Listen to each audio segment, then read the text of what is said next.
तीसरी बेटी जैसे ही पता चला तो खुश तो बहुत हुए दोनों, मगर एक फांसी भी चुभ ही रही थी कि अगर लड़की हुई तो यह पर्सन बड़ा भीमकाय था, पर्वत की तरह सामने खड़ा था, रास्ता रोके पहले से ही तो है दो दो, और अब ऊपर से यह तीसरी भी हुई तो हे भगवान, सोचते ही उन्हें चक्कर से आ गए जैसे, और तय हुआ कि शहर चलकर जांच करा ही ली जाए, बेकार में ही रिस्क क्यों लेना, खतरा क्यों उठाना, बेटा हुआ तो क्या कहने, किस्मत ही खुल जाएगी तब तो, और यदि लड़की हुई तो सफाया वहीं के वही, सुविधा तो है ही, तो क्यों न फायदा उठाया जाए। यह तब की बात है जब भ्रूण लिंग परीक्षण प्रतिबंधित नहीं था, तो हर गली मोहल्ले में सोनोग्राफी सेंटर भी नहीं थे, शहरों में ही थे वह तो बैन होने के बाद ही, और तुरंत शहर चलने की तैयारियां शुरू हुई। सबसे पहले तो रेल में आरक्षण कराना था सीटों का, तो पता चला कि अभी तो सब बुक है इस पूरे महीने, क्योंकि दिसंबर में छुट्टियां होती है तो ट्रेनों में भीड़ ज़्यादा होती है, जनवरी से पहले तो नहीं मिल सकती थी सीट। चलो कोई बात नहीं, अगले महीने ही चले जाएंगे। इन्होंने भी लापरवाही से सोचा, सुविधा तो है ही, आखिर हम लोकतंत्र में रहते हैं और हमें मताधिकार मिला हुआ है, तो जिसे चाहे वोट दे और जिसे ना चाहे तो ना भी दे, तो क्या फर्क पड़ता है। सुविधाओं के भी कैसे कैसे दुरुपयोग होते हैं, और जनवरी के प्रथम सप्ताह में ही आ पाए शहर। यहाँ आकर मालूम हुआ कि सरकार ने भ्रूण परीक्षण निरोधक अधिनियम लागू कर दिया है। 1 जनवरी से तो अब यह अवैध है, अपराध है, सजा भी हो सकती है पकड़े जाने पर।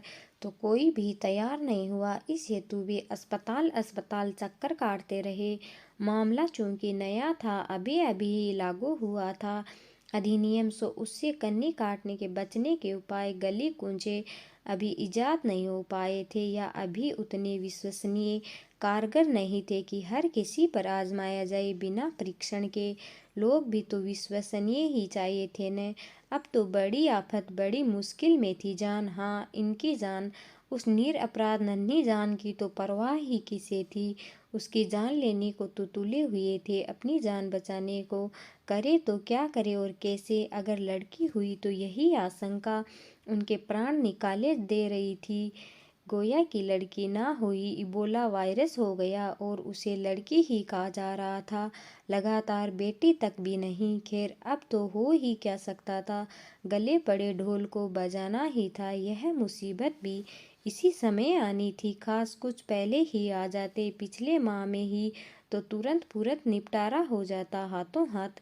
बेकार ही में आरक्षण के चक्कर में पड़े, अपने ही वाहन से आ जाते, और वह भी ना होता तो इतनी तो वीडियो को चलती है, लेकिन नहीं, विनाश काले विपरीत बुद्धि ओ है, होने को कौन टाल सकता है, जब किस्मत ही फूटी हो तो क्या हो सकता है, वगैरह वगैरह। आत्मा लाभ पर लाभ, पश्चाताप, हर बार बार बार एक दीर्घ निश्वास के साथ दिल था कि होल खाए जा रहा था, बैठा ही जा रहा था। दिल को दिलासा देने को तय हुआ कि यदि लड़की हुई तो किसी को गोद दे देंगे, उनका भी भला और अपना भी भला, और घर परिवार, नाते रिश्तेदारों, मित्रों, परिचितों पर नज़र घूमने लगी कि कहीं कोई निसंतान दंपति मिल जाए तो पाप कटे, वे भी खुश और अपन भी सुखी संपन्न।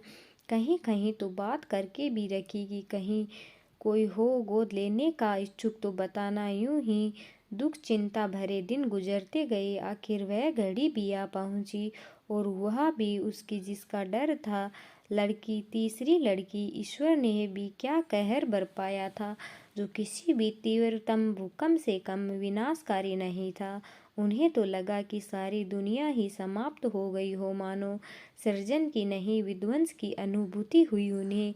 जच्चा तो मानो मनोरोगी ही हो गई, उन्हें तो कोई सुध बुध ही नहीं थी, जैसे बच्चे की दोनों बड़ी बहनें ही जैसे तैसे करके संभालती रही।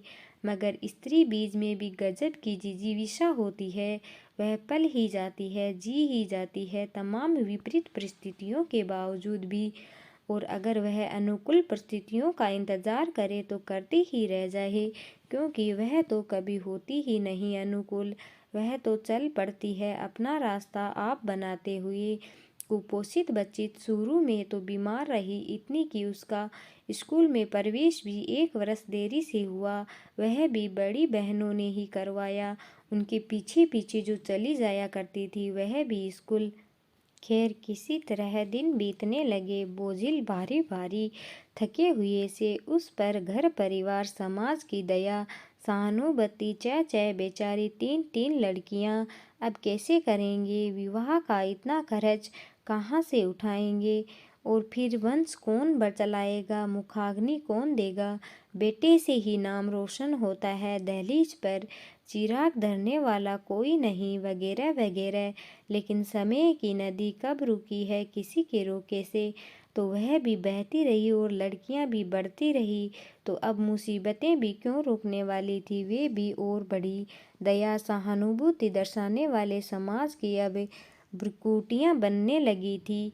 कुछ इस अंदाज में कि मौका लगे तो अपन भी हाथ साफ कर ले। बहती नदी में अब उनके रहन सहन चाल चलन पर टिप्पणियां की जाने लगी, फब्तियां कसी जाने लगी। बिना पूछे भी खुद आकर आगे हो कर लोग बताते, बल्कि फ़ोन कर के भी कि कब कहाँ किसके साथ उन्हें देखा गया, वे क्या पहने थी, क्या कर रही थी, कैसे खड़ी थी, बैठी थी।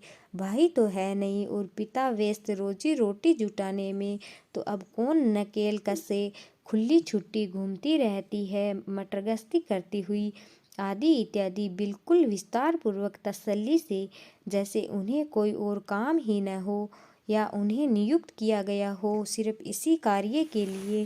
खैर दिन तो गुजर ही जाते हैं, जैसे भी हो। तो सूरज भी अपने समय से उदय अस्त होता रहा।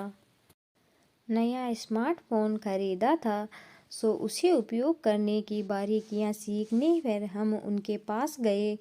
अब इस युग में तकनीकी के बिना गुजर नहीं, तो एक दूसरे के अनुभवों का लाभ उठाते रहते हैं। इस विषय में बातचीत करते हुए जरा सा टच करते ही, बल्कि उसके कुछ पहले ही जाने कहाँ कहाँ तो पहुँच जाता है फ़ोन। न जाने क्या क्या और कैसी कैसी ऐप्स खुलने लगती है और हम घबरा ही जाते हैं इस गति से, तीव्रता से। हाँ, इस स्मार्टफोन से तो सोचा जरा तसल्ली से बैठकर एक बार जान ले बस इस आधुनिक तकनीक के बारे में, क्योंकि जहाँ यह सब कुछ आसान बनाती है, आगे बढ़ने की राह खोलती है, वहीं सब कुछ बर्बाद करने में भी देरी नहीं करती यदि सही इस्तेमाल न करे तो।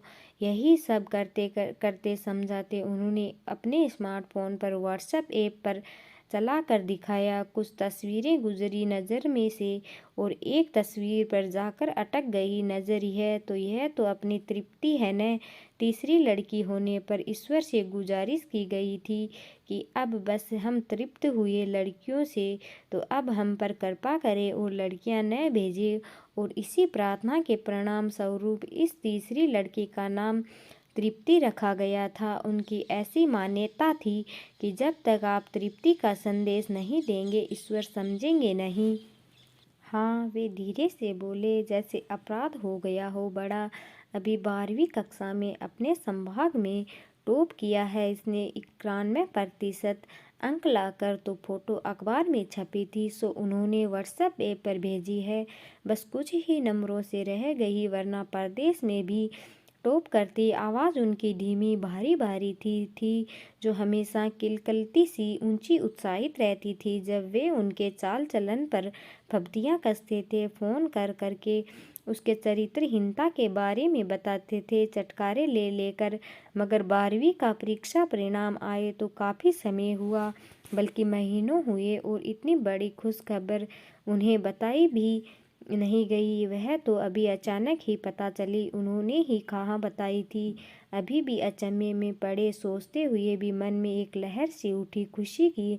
लड़की ने नाम रोशन कर दिया खानदान का, माता पिता का। लेकिन इस लहर के नीचे दर्द की, दुख की गहराई बहुत ज़्यादा है। स्त्री को उसके कार्य की सराहना, प्रशंसा क्यों नहीं मिलती, और यदि कुछ पहले ही इसकी भी सफाई करा दी जाती तो आज इतनी प्रतिभावान छात्रा कहाँ से होती, और जिन्हें साफ करवा दिया गया उन प्रतिभाओं का क्या।